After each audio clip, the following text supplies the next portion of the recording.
Hello guys! Kumusta na po kayo? Welcome back po ulit sa Lutong Pinoy sa Amerika. And for today's video po, tayo po ay magluluto ng sizzling garlic pepper steak with yellow steamed rice. Ito po yung mga kailangan nating sangkap para po sa ating recipe for today. Para po sa ating pang-marinate dito sa ating beef, ito po yung ating beef sirloin, soy sauce, garlic powder, black ground pepper, at saka po itong ating oyster sauce. At ito naman po yung garlic na ipiprituhin natin mamaya. Para naman po sa ating pang-saute sa ating sizzling pepper steak. Ito po yung ating beef bouillon. Tapos maglalagay po tayo ng all-purpose flour. Meron po tayo dyang butter, yung ating water, mushroom, olive oil. Tapos meron po tayong black ground pepper. Ito naman po yung ating kanin or yung ating bigas.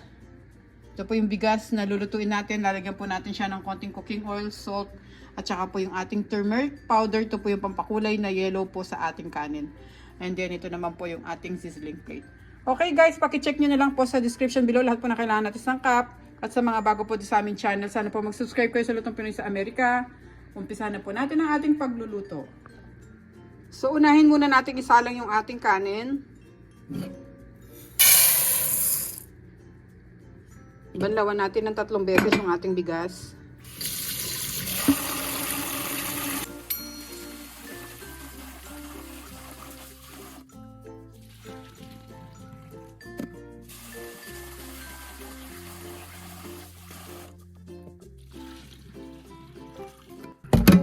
Isang beses pa.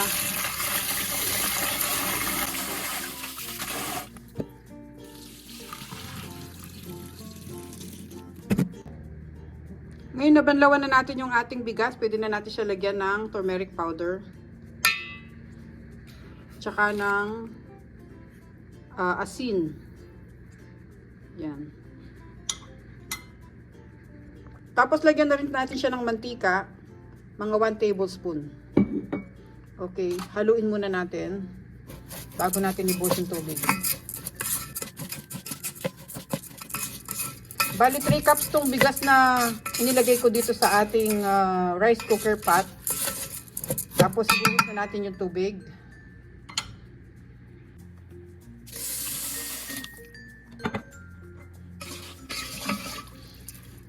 Ngayon guys, pwede na natin itong isalang sa ating rice cooker. Yan. Tapos ngayon, lagyan na natin siya ng takip.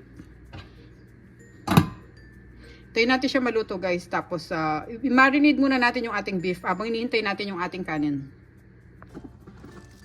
Ngayon, pwede na natin ilagay yung soy sauce. Ang ating garlic powder. Black ground pepper. At yung ating oyster sauce.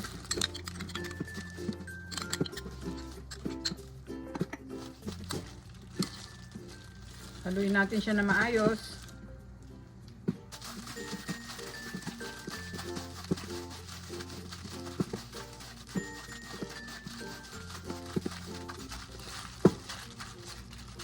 Marinate muna natin yung ating beef for 30 minutes to 1 hour. Yan, bigyan muna natin siya ng plastic. At habang minamarinate natin yung ating beef, pwede na nating prituhin yung ating bawang. Yan, set aside muna natin to. Okay, painit tayo ng kawali. Mainit na siya, pwede na tayo maglagay ng mantika. Dagdagan pa natin ng konti yung pamprito natin. Tapos ito na lang natin ulit igigisa yung ating beef steak mamaya.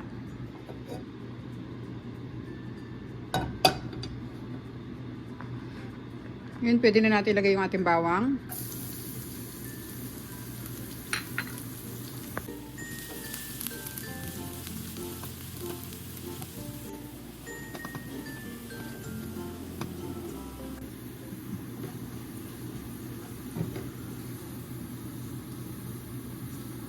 Yan, pwede na yung ating garlic. Tanggalin na natin sila dito.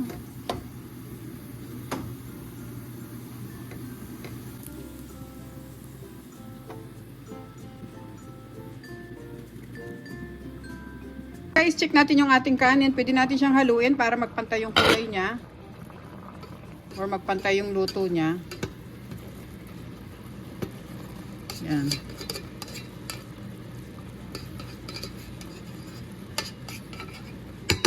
Tapos balik natin yung takip. So ngayon guys, nasa warm na yung ating kanin. Pwede na natin siyang check. Yan, luto na yan. Pwede na tayo magluto ng ating garlic pepper steak.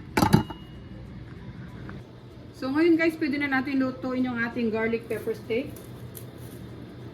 Yung ating beef, lagay natin dito sa kawali. Ito na lang yung mantikang pinagpituan natin ng bawang kasi may lasa yan ng bawang, mas masarap. So ilagay natin yung ating beef.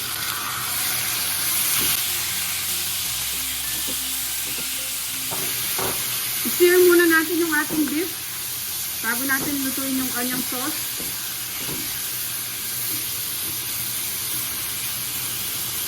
Na-adjust ko lang yung apoy sa malakas para ma-sear sila kaagad.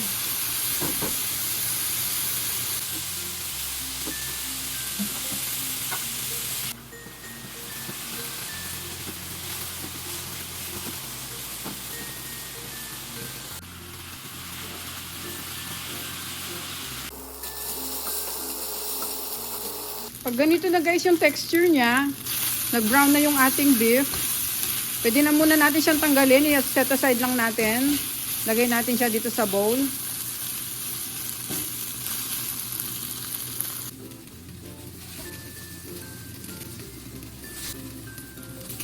Sunod natin yung sauce, lagay natin yung ating butter. Lagyan ko lang siya ng konting mantika para hindi siya masunog.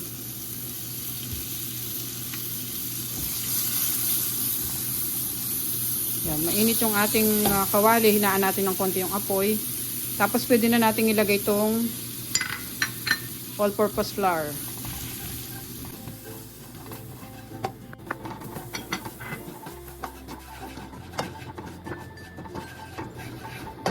Ngayon ilagay natin yung mushroom.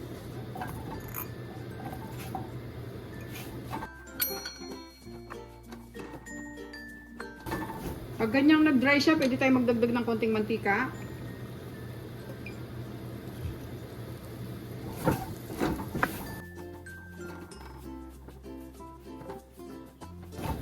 Tapos lagay natin yung ating tubig.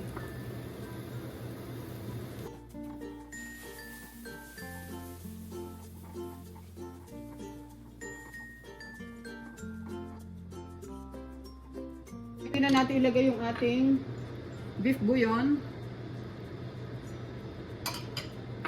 black ground pepper. Kaya muna natin siyang kumulo.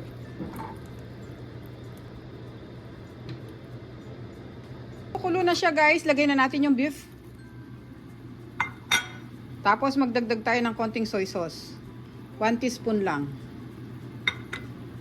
Okay.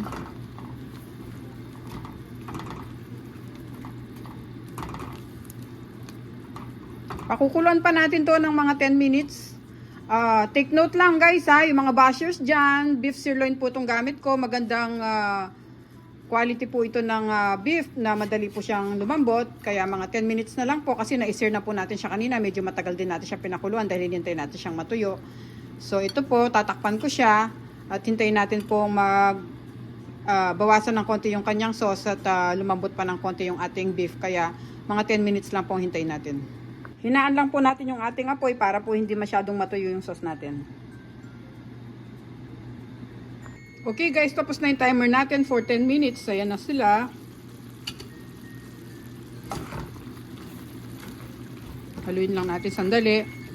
Pwede na natin i-off yung ating stove at maglalagay na tayo sa ating serving plate. Actually, sizzling plate pa lang gagamitin natin, okay? Off ko lang yung timer.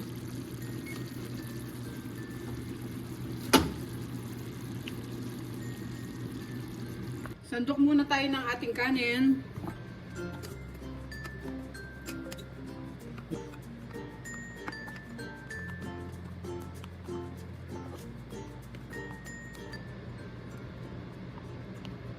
Okay. Lagay natin sa ating sizzling plate.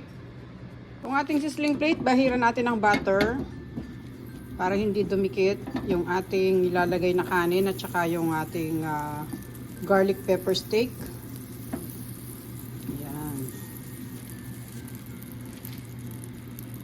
Ngayon, lagay natin yung ating kanin.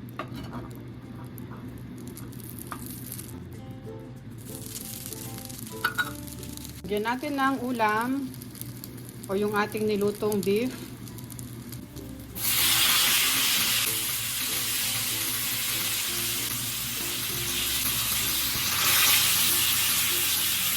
Tapos yung ating garlic.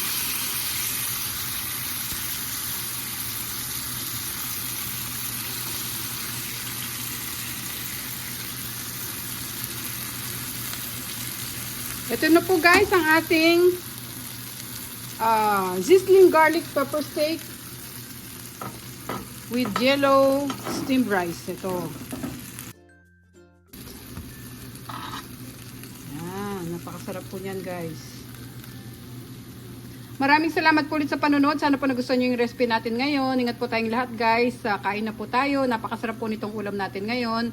Nag-steam din po ako ng gulay para naman po may gulay itong ating sizzling garlic pepper steak. Thank you so much guys for watching. Ingat po tayong lahat. God bless po.